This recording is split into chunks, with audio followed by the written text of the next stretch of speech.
कवचं वक्ष्ये प्रह्लादेनोदितं पुरा सर्वरक्षाकरं पुण्यं सर्वोपद्रवनाशनं स्वाहा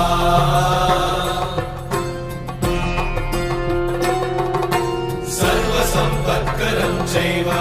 स्वर्गमोक्षप्रदायकम् ध्यात्वा नृसिंहं देवेशं हेमसिंहासनस्थितं स्वाहा